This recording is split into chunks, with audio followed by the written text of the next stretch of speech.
दोस्तों नमस्कार। दोस्तों study with Anand sir channel में आपका एक बार फिर से स्वागत है। मित्रों, आप जैसा कि जानते हैं कि टीईटी की परीक्षा जल्दी ही होने वाली है। तो आज उससे संबंधित कुछ हम आज एक नया टॉपिक लेकर आए हैं। और मित्रों, पीजीटी की भी डेट आ चुकी है, उसका भी एग्जाम होने वाला है। तो उसमें बहुत महत्वपूर्ण एक टॉपिक आता है मिट्टी, मृदा, जिसको सॉइल बोलते हैं। इससे कुछ संबंधित कुछ क्वेश्चन भी हैं। मित्रों, हम सबसे पहले अपने नोट्स को देखते हैं, नोट्स पढ़ेंगे। उसके बाद इससे संबंधित हम कुछ क्वेश्चन हैं उनको सॉल्व करेंगे। मित्रों, ये बहुत ही महत्वपूर्ण क्वेश्चन है। अगर आप इनको सॉल्व करते हैं तो आने वाली जो आगामी परीक्षा है, पीजीटी है या टीईटी है या टीजीटी में जिनका ज्योग्राफी सब्जेक्ट होगा, उसमें बहुत आपको सहायक होगा। तो मित्रों, देखते हैं सबसे पहले मिट्टी। मिट्टी क्या है उसके बारे में पढ़ते हैं। तो मिट्टी मतलब मृदा, जिसको हम सॉइल के नाम से भी जानते हैं।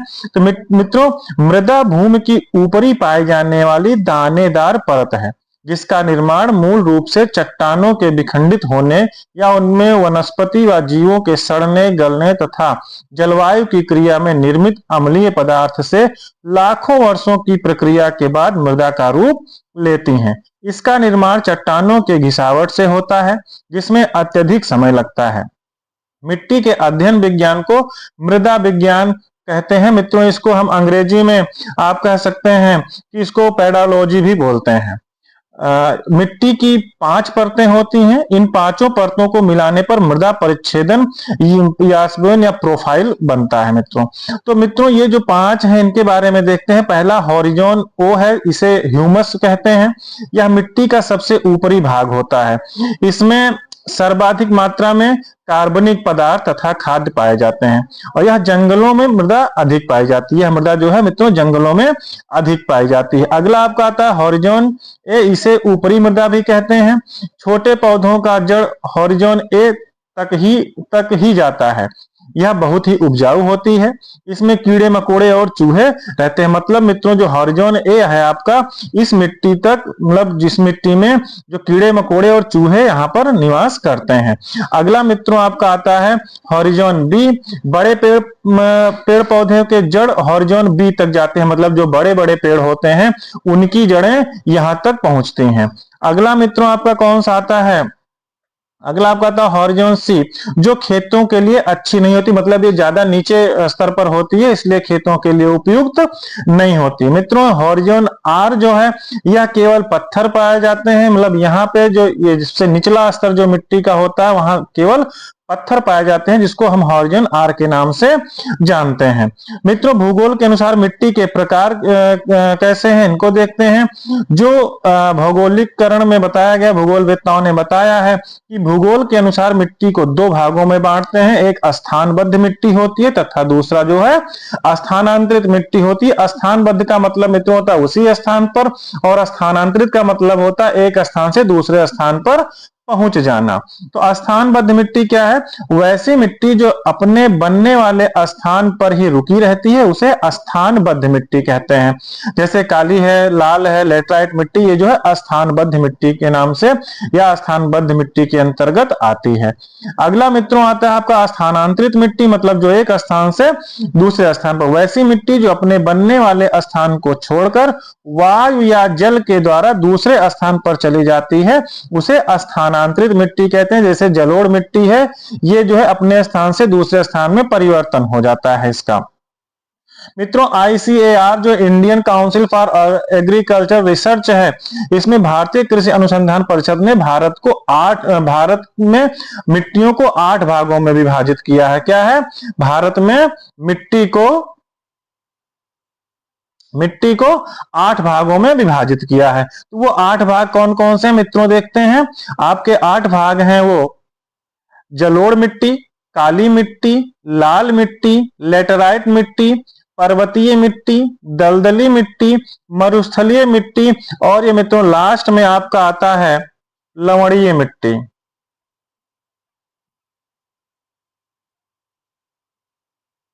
मित्रों, लास्ट में आता है ये लवणीय मिट्टी।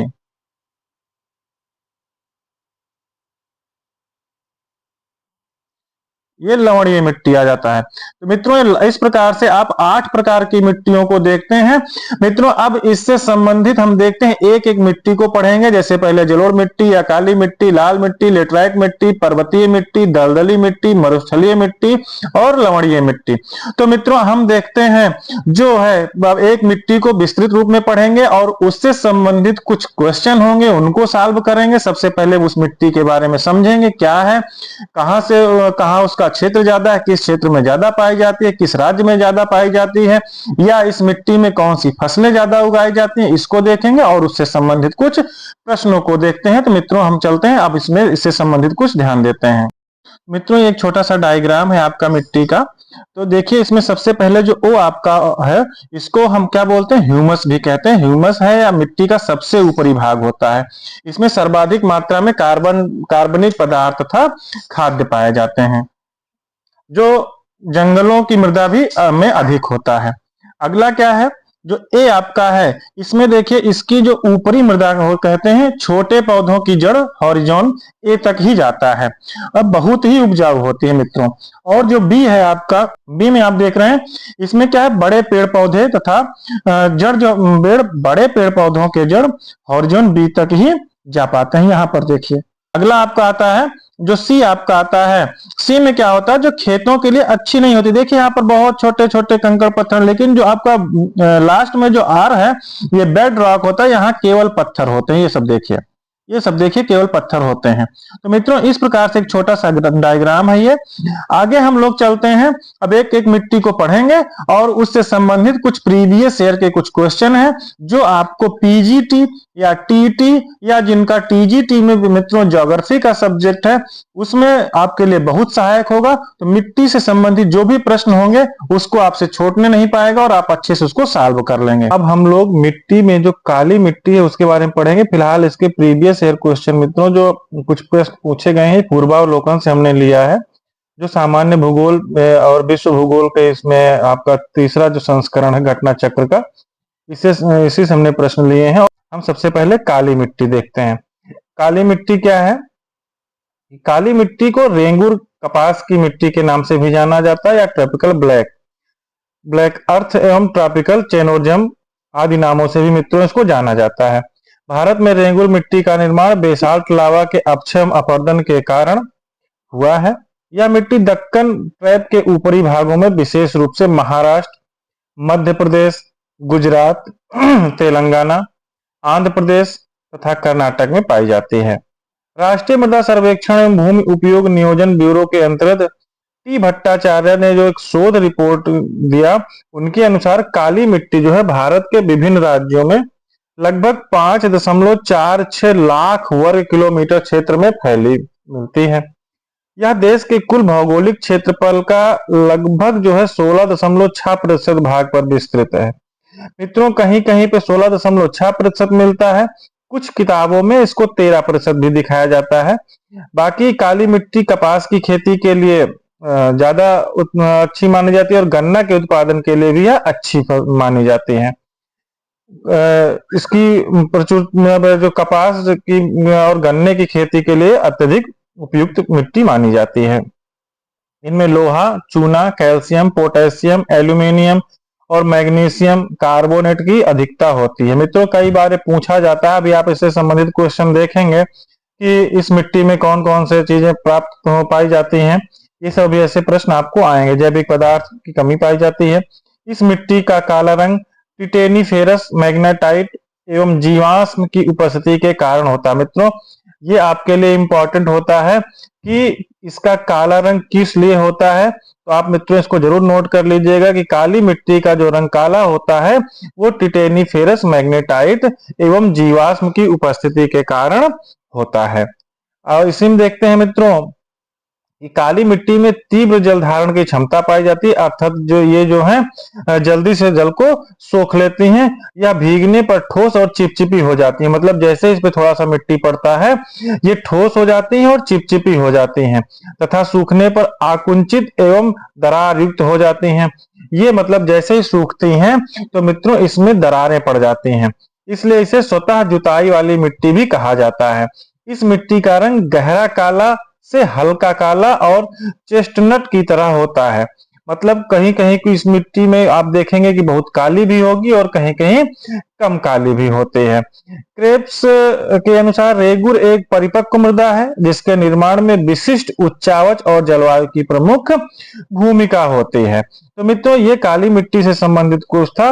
इसका निर्माण जो होता है बेसाल्ट चट्टानों के टूटने फूटने से होता है और इसे लावा निर्मित मिट्टी भी कहते हैं। इसमें सर्वाधिक मात्रा में ह्यूमस होता है। मित्रों, इसको याद रखिएगा कि इसमें सर्वाधिक मात्रा में क्या होता है, ह्यूमस होता है और यह मिट्टी सबसे ज्यादा जल सोखती है। यह मिट्टी सबसे ज्यादा जल सोखती है।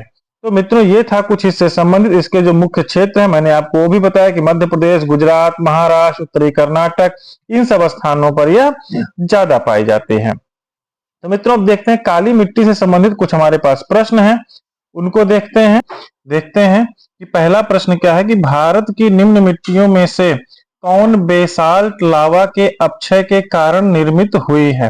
मित्रों, यह प्रश्न आप देख सकते हैं कि यूपी पीसीएस री एग्जाम प्री 2015 में और यूपी लोअर में भी पूछा गया है। तो मित्रों, इसमें आपको ऑप्शन दिया गया है जलोढ़ मिट्टी या लेटेराइट मिट्टी या लाल मिट्टी या रेंगुर मिट्टी। तो मित्रों, अभी अभी मैंने बताया कि बेसाल्ट लावा के अपक्षय के कारण कौन सी मिट्टी निर्मित होती है, रेंगुर मिट्टी। भारत में रेंगुर मिट्टी का निर्माण अभी मैंने बताया था कि बेसाल्ट लावा के अपक्षय के कारण हुआ है। मित्रों, इसे हम काली मिट्टी भी कहते हैं। यह मिट्टी दक्कन ट्रैप के ऊपरी भागों में विशेष रूप से महाराष्ट्र, मध्य प्रदेश, गुजरात, आंध्र प्रदेश, तेलंगाना और कर्नाटक में पाई जाती है। तो मित्रों, इसमें आपका कौन सा ऑप्शन सही होता है, रेंगुर मिट्टी। मैंने कहां पर बताया, महाराष्ट्र, मध्य प्रदेश, गुजरात, आंध्र प्रदेश और तेलंगाना तथा कर्नाटक में यह मिट्टी खूब पाई जाती है। अगले क्वेश्चन पर चलते हैं मित्रों। अगला क्वेश्चन है हमारा जो आईएएस प्री 2021 में पूछा गया है कि भारत में काली कपास मृदा की रचना निम्नलिखित में से किसके अपक्षय से हुई है। तो मित्रों, आपका क्या है, इसमें क्या पूछा गया है कि काली कपास मृदा अर्थात जो कपास की मृदा है वो किस अपक्षय से इसका निर्माण हुआ है। तो आपका ऑप्शन इसमें दिया गया भूरी वन मृदा या बिदरी फिसरी ज्वालामुखी चट्टान या ग्रेनाइट और शिस्ट से या सेल और चूना पत्थर से।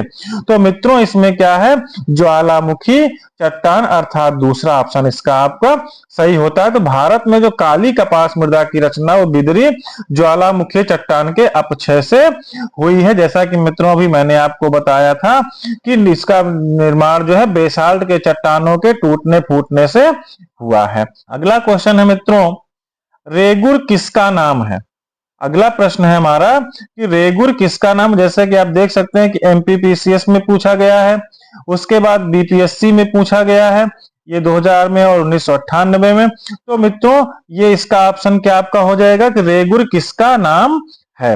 रेगुर मित्रों क्या है, आपको ऑप्शन दिया गया है लाल मिट्टी का या जलोढ़ मिट्टी का या काली मिट्टी का या लेटेराइट मिट्टी का। तो क्या हो जाएगा, ये काली मिट्टी का आपका ऑप्शन हो जाएगा, ये सी ऑप्शन आपका सही हो जाता है। तो काली मिट्टी को स्थानीय रूप में मित्रों रेगुर या रेगड़ के या कपास मिट्टी या उष्ण कटिबंधीय चैनोंजम आदि अलग अलग नामों से भी मित्रों इसको हम जानते हैं। भारत में इस मिट्टी का विस्तार बताया कि मैंने मुख्यतः कहां पर है, महाराष्ट्र है और आपके पश्चिम मध्य प्रदेश में भी है, गुजरात में है, आदि राज्यों में मिलता है। महाराष्ट्र में रेंगुर मिट्टी का विस्तार जो है सबसे अधिक मिलता है। मित्रों, अगला चलते हैं, अगले क्वेश्चन पर क्या है, अगला क्वेश्चन हमारा आता है कि रेगुर मिट्टी सबसे ज्यादा है। देखिए बीपीएससी 2000 में पूछा गया है। अब आपको वही क्वेश्चन बार बार आपको मिल रहा है, तो आप देखिए कौन सा ऑप्शन सही हो सकता है। अभी मैंने बताया कि बहुत ज्यादा मात्रा में कहां मिलता है रेगुर मिट्टी, महाराष्ट्र, अर्थात पहले ऑप्शन आपका इसमें सही हो जाता है।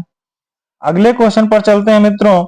अगला क्वेश्चन है हमारा कि काली कपास मिट्टी निम्नलिखित में से किस नाम से भी जानी जाती है।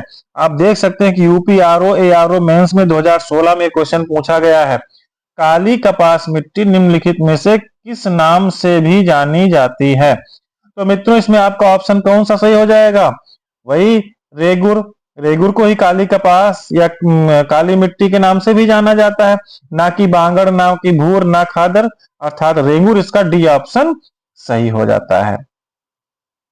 अगले क्वेश्चन पर चलते हैं मित्रों। क्या है कि दक्षिणी ट्रैप की रेगड़ मिट्टी काली होती है, कथन है, और कारण है उनमें ह्यूमस प्रचुर मात्रा में होता है। तो नीचे दिए हुए कूट से सही उत्तर का चयन करना है। तो मित्रों देखो, इसमें कब ये पूछा गया, यूपी पीसीएस में पूछा गया 1999 में। तो अब इसका हमको ऑप्शन बताना है, कौन सा ऑप्शन सही हो जाएगा। इसमें आपको दिया गया ए तथा आर दोनों सही है, या आर ए की सही व्याख्या है, या ए तथा आर दोनों सही है किंतु आर ए की सही व्याख्या नहीं है। अगला ऑप्शन है ए सही है किंतु आर गलत है, या ए गलत है किंतु आर सही है। फिर से आप एक बार देख सकते हैं, दक्षिणी ट्रैप की रेगड़ मिट्टी काली होती है, कथन है, और कारण उनमें ह्यूमस प्रचुर मात्रा में पाया जाता है। तो मित्रों इसमें क्या हो सकता है सही, कि ए सही है किंतु आर गलत है, अर्थात ऑप्शन आपका इसमें सी सही हो जाता है। कौन सा ऑप्शन आपका इसमें सी सही हो जाता है। मित्रों दक्कन ट्रैप की काली मिट्टी को रेगड़ या रेगुड़ के नाम से भी जाना जाता है, और यह कपास की खेती के लिए अत्यधिक उपयुक्त होती है। इनमें लोहा, चूना, calcium, potash, aluminium, magnesium carbonate की अधिकता तथा नाइट्रोजन, फास्फोरस और जैविक पदार्थों की कमी पाई जाती है। इसलिए इसमें मित्रों ए कथन ये ए सही होता है और आर गलत हो जाता है। अगले क्वेश्चन पर चलते हैं मित्रों। अगला क्वेश्चन है हमारा, भारत की निम्नलिखित मिट्टियों में से कपास की खेती के लिए कौन सी सर्वाधिक उपयुक्त है। सर्वाधिक उपयुक्त है मित्रों, आपको ऑप्शन देंगे। देखिए जैसे देख सकते हैं यूपी पीसीएस 2014 में प्रश्न पूछा गया है कि रेगुर मिट्टी उपयुक्त है, या लेटेराइट मिट्टी, या जलोढ़ मिट्टी, या लाल मिट्टी। तो मित्रों इसमें आपको जैसा कि मैंने अभी बताया था, कौन सी मिट्टी हो जाएगी, रेगुर मिट्टी हो जाएगी। कौन सी, रेगुड़ मिट्टी सही हो जाएगी, अर्थात ऑप्शन आपका ए सही हो जाता है। अगले क्वेश्चन पर चलते हैं मित्रों। क्या है कि काली मिट्टी कपास की खेती के लिए उपयुक्त है, ये कथन है, और इसका कारण दिया गया है कि उनमें जैव तत्व प्रचुर मात्रा में होता है। अब मित्रों इसमें आपको ऑप्शन दिया गया है कि ए तथा आर दोनों सही है, आर ए की सही व्याख्या है, या ए तथा आर दोनों सही है परंतु आर ए की सही व्याख्या नहीं है। ए सही है परंतु आर गलत है, ए गलत है परंतु आर सही है। जैसा कि आप देख सकते हैं यूपी पीसीएस प्री 2013 में ये प्रश्न पूछा गया है मित्रों। तो इसमें आपका कौन सा ऑप्शन सही हो जाता है, आपका इसमें ऑप्शन सी सही हो जाता है, ए सही है परंतु आर गलत है। मित्रों जैसा कि आपको मैंने बताया कि काली मिट्टी में तीव्र जल धारण क्षमता पाई जाती है। यह भीगने पर ठोस और चिपचिपी हो जाती है और सूखने पर आकुंचित एवं दरार युक्त हो जाती है, इसलिए इसे स्वतः जुताई वाली मिट्टी भी कहा जाता है। क्या कहा जाता है, स्वतः जुताई वाली मिट्टी भी कहा जाता है। और यह जो मिट्टी कपास की खेती के लिए सर्वाधिक उपयुक्त है। इस मिट्टी का रंग गहरा काला से हल्का काला और चेस्टनट की तरह होता है। सामान्यतः इसमें लोहा, चूना, calcium, potash, aluminium, magnesium carbonate, ये जैसा कि मैंने कई बार इसको बताया। मित्रों इसको बार बार इसलिए मैं बता रहा हूं कि आपको याद हो जाए, और काली मिट्टी से संबंधित कोई भी प्रश्न आए तो आप तुरंत उसको कर ले जाएं, आपसे क्वेश्चन छूटने न पाए। आपका पीजीटी का एग्जाम है या टीटी का एग्जाम है 1 to 5 या 6 to 8 में मित्रों ज्योग्राफी में पूछा जाता है। कुछ प्रश्न ज्योग्राफी के आते हैं, कुछ हिस्ट्री के आते हैं, तो उसमें आपको मिट्टी से प्रश्न आते हैं। तो आपको कहीं भी कोई क्वेश्चन छूटने न पाए। आप पीजीटी दे रहे हैं ज्योग्राफी से, या टीजीटी में आपका ज्योग्राफी सब्जेक्ट है, तब भी आप में मिट्टी से प्रश्न आएंगे। तो इसको मतलब आप मित्रों इससे छूटने न पाए आपका प्रश्न। अगला है कि काली मिट्टी कपास की कृषि के लिए उपयुक्त होती है, कथन है, और कारण है उसमें नाइट्रोजन तथा जैव पदार्थ प्रचुर मात्रा में पाए जाते हैं।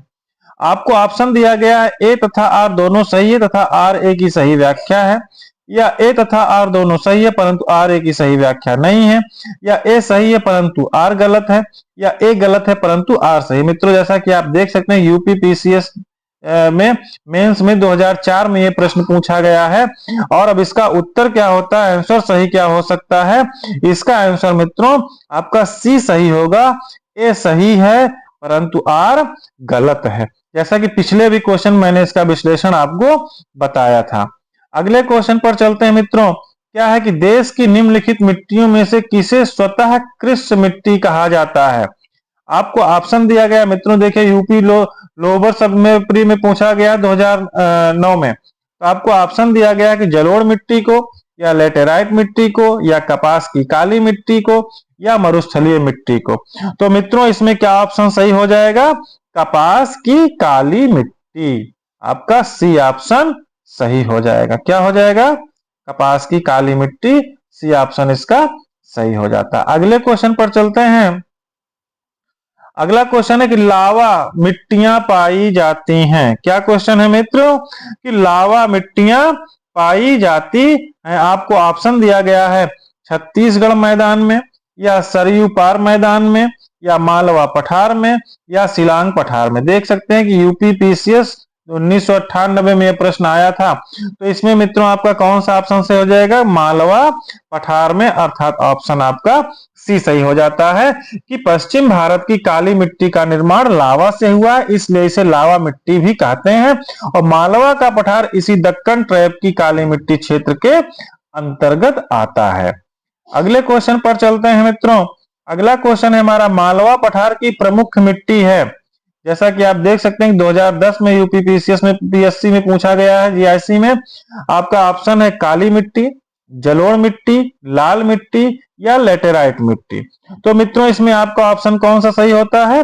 मालवा पठार की प्रमुख मिट्टी, अभी जैसा कि मैंने तुरंत बात किया था, ये काली मिट्टी हो जाता है। इसका आंसर काली मिट्टी सही हो जाता है।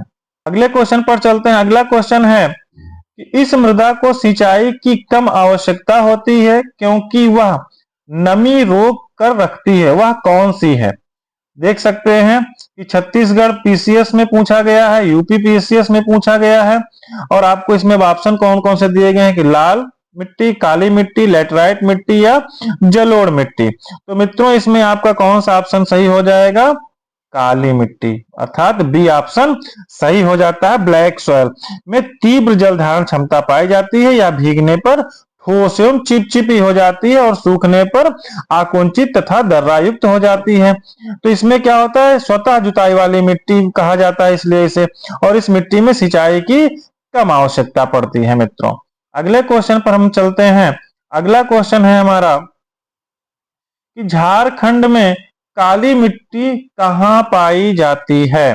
झारखंड में काली मिट्टी कहाँ पाई जाती है? आप देख सकते हैं झारखंड पीसीएस मेंस में 2016 में पूछा गया ये क्वेश्चन है कि दामोदर घाटी प्रदेश, या स्वर्ण रेखा नदी घाटी प्रदेश, या राजमहल पहाड़ी प्रदेश, या पलामू प्रदेश।